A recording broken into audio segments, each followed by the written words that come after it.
South Kashmir में जहां पर बड़ी संख्या में पाकिस्तान की तरफ से ड्रोन भेजे गए। हालांकि इन सभी ड्रोन को नेस्तनाबूद कर दिया गया। ड्रोन्स की संख्या कच्छ में भी आज ज्यादा देखने को मिली है। इसके अलावा जम्मू में भी, पंजाब में भी पाकिस्तान की तरफ से ड्रोन्स भेजे गए थे, जिन सभी को हवा में ही मार गिराया गया है।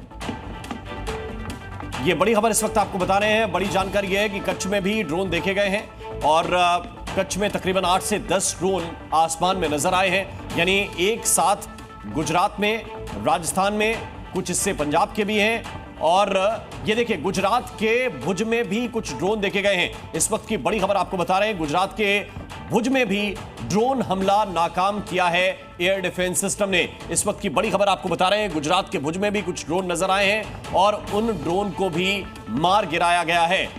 थोड़ी देर पहले की कुछ तस्वीरें जो सामने आई हैं, वो कुछ देर पहले की ये तस्वीरें हैं जो हम आपको दिखा रहे हैं। गुजरात के भुज से ये बड़ी खबर मिल रही है। और पाकिस्तान के पेशावर में ड्रोन अटैक की जानकारी मिल रही है। पाकिस्तान के कई शहरों में धमाके हुए हैं। हालांकि पाकिस्तान की मीडिया ये कह रहा है कि वो उनकी ही एयरफोर्स की एक एक्सरसाइज है, एक युद्धाभ्यास है, लेकिन जानकारी ये मिल रही है कि वहां पर ड्रोन नजर आए हैं। ये कुछ देर पहले की तस्वीर जो इस वक्त हम आपको दिखा रहे हैं। पाकिस्तान के कई शहरों में धमाके की खबर इस वक्त मिल रही है। हालांकि आपको फिर से स्पष्ट कर दें कि पाकिस्तान की मीडिया ये कह रही है कि ये उनकी वायुसेना का युद्धाभ्यास है। ये बड़ी जानकारी इस वक्त आपको बता रहे हैं। पाकिस्तान के पेशावर में ड्रोन अटैक की खबर हमें मिल रही है। जानकारी ये है कि पाकिस्तान के कई शहरों में ब्लास्ट सुने गए हैं, धमाके सुने गए हैं और इसके पीछे अभी तक भारतीय फोर्सेस ने ये नहीं कहा है, भारत की तरफ से ये नहीं कहा गया कि हमारा किया हुआ ये हमला है, लेकिन पाकिस्तान की तरफ से ये कहा जा रहा है कि ये उनकी सेना का युद्धाभ्यास है, उनकी वायुसेना युद्धाभ्यास कर रही है और उसी के धमाके हैं। पाकिस्तानियों को घबराने की जरूरत नहीं है। ये पाकिस्तान की मीडिया के हवाले से ये बड़ी बात इस वक्त हम आपको बता रहे हैं। ज्यादा जानकारी के साथ खालिद इस वक्त हमारे साथ जुड़े हुए हैं, सीधे उनकी तरफ चलते हैं। खालिद जरा बताइए इस वक्त जम्मू कश्मीर का हाल क्या है? आपके पास वापस लौटूंगा, लेकिन इस वक्त बड़ी खबर डिफेंस के सोर्सेस के हवाले से एक बड़ी जानकारी, एक बड़ी खबर इस वक्त मिल रही है। डिफेंस के सूत्र ये बता रहे हैं कि पश्चिमी बॉर्डर पर फिलहाल शांति है। ये बड़ी खबर, पश्चिमी बॉर्डर पर फिलहाल शांति है। एलओसी पर गोलाबारी थम गई है।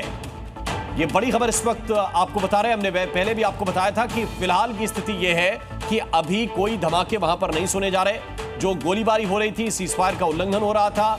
एलओसी पर फिलहाल गोलाबारी थम गई है। ये डिफेंस सोर्सेस के हवाले से हमें जानकारी मिल रही है।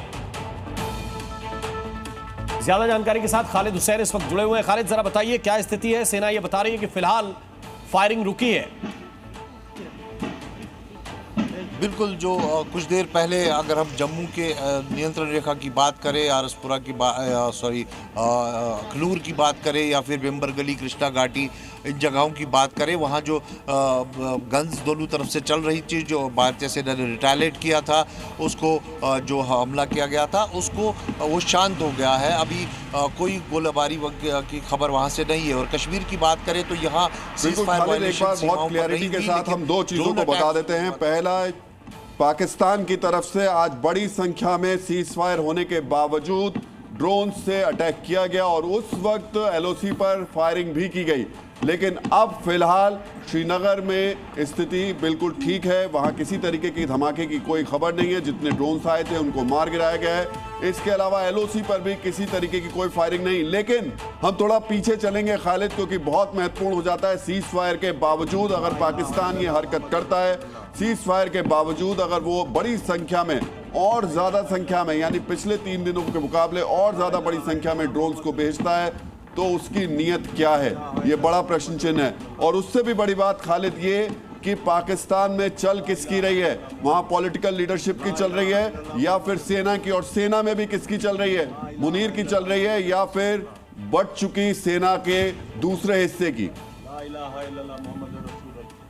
बिल्कुल राहुल जी, ये डिवाइड जो है ये कहीं ना कहीं पाकिस्तान को वो पॉलिटिकल लीडरशिप जो डिसाइड करती है वो अभी उसको एक्सेप्ट नहीं है। जो अभी डिसाइड करती है वो पॉलिटिकल लीडरशिप को एक्सेप्ट नहीं है। तो ये डिवाइड जो है कहीं ना कहीं इसका असर यही होता है कि एग्रीमेंट 5 बजे सीज़ फायर का हो जाता है और 8:45 बजे ड्रोन अटैक होता है जम्मू कश्मीर और अन्य देश के अन्य राज्यों में। और साथ ही साथ जम्मू के जो नियंत्रण रेखा है वहाँ पर गोलाबारी होती है। इससे स्पष्ट है कि अगर प्राइम मिनिस्टर कोई फैसला लेता है या डिफेंस मिनिस्टर कोई फैसला लेता है कंट्री का, तो उसका जो आर्मी चीफ है वो उसको ओबेड नहीं करता है। तो कहीं ना कहीं ये एक सवाल ज़रूर है, प्रश्न चिन्ह है कि फ्यूचर में जो एग्रीमेंट आज किया गया है उस पर अमल होती है या नहीं होती है, ये समय ही बताएगा। लेकिन फ़िलहाल आज कहीं ना कहीं वो एग्रीमेंट टूटता दिखा। इस वक्त अगर हम कश्मीर की बात करें तो 10 ज़िलों में कई सौ ड्रोन देखे गए, उनको हालांकि नष्ट कर दिया गया। और ये भी देखना होगा कि हमारी सेना जो है, जो एयर डिफेंस सिस्टम है, वो कहीं ना कहीं जानता था कि एग्रीमेंट हुआ है, लेकिन इसके बावजूद ऐसी हरकत हो सकती है तो वो तैयार थे। हालांकि आम लोग अगर बात करें, खालिद आपको थोड़ी देर के लिए रोकना चाहते हैं। बड़ी